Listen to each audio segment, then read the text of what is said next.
সংস্কার এবং নির্বাচন বিএনপি সবসময়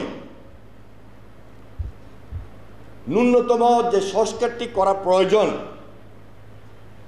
অথবা খুব বেশি প্রয়োজন, যেহেতু সংস্কার একটা চলমান প্রক্রিয়া, এই প্রাধান্য দিয়ে দেশে একটা জনগণের সরকার প্রতিষ্ঠিত হবে, একটা স্বাভাবিক রাজনীতির পরিবেশ থাকবে, গণতন্ত্রের বীজ শক্তিশালী হবে। আমরা সেজন্য এখন পর্যন্ত লড়াই সংগ্রামে অবতীর্ণ। তাই বিগত 5 আগস্টের পরে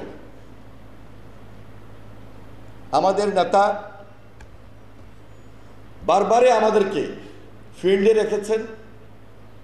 জেলা ভিত্তিক 31 দফার আলোচনা সবচেয়ে বেশি জনগণের কাছে, তৃণমূলের কাছে নিয়ে যাওয়া, সেজন্য এই ধরনের আয়োজন ইতিমধ্যে আমরা অনেকগুলো করেছি।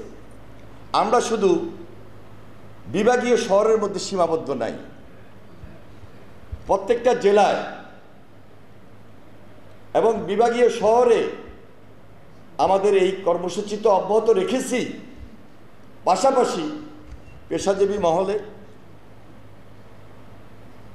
বান্ডেল থাকলে প্রতি সেনমানিতে টাকা বাঁচবে।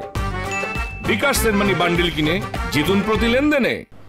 দেশে এবং দেশের বাহিরে প্রত্যেকটা জায়গায় 31 দফার সুফল কি হতে পারে, নতুন শাসন ব্যবস্থার পরিবর্তন হলে আমরা দেশের মানুষ কি বেনিফিট নিতে পারব, ভবিষ্যৎ শাসন ব্যবস্থা যেন একঘেয়েমি না হয়,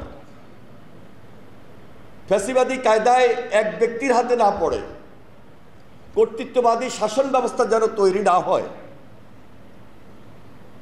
এবং একদলীয় শাসন ব্যবস্থার মধ্য দিয়ে দেশের মানুষকে যেন জিম্মি না করা হয়। প্রশাসন জিম্মি থাকবে, আইনশৃঙ্খলা বাহিনী জিম্মি থাকবে, জি হুজুর বলে তাদের নিয়ন্ত্রণে, সেই সরকারের নিয়ন্ত্রণে, সেই ব্যক্তির নিয়ন্ত্রণে দেশ পরিচালিত হবে। জনগণের কথার কোনো মূল্য থাকবে না, গণতন্ত্র অর্থহীন থাকবে। এটাকে চ্যালেঞ্জ হিসাবে গ্রহণ করেছেন ভারপ্রাপ্ত চেয়ারম্যান জনাব তারেক রহমান। আর চ্যালেঞ্জটি গ্রহণ করেছেন বলেই আজকে দেশের প্রত্যেকটা মানুষের ধারে ধারে এই 31 দফা আমরা আপনাদের সামনে বিশ্লেষণ করছি।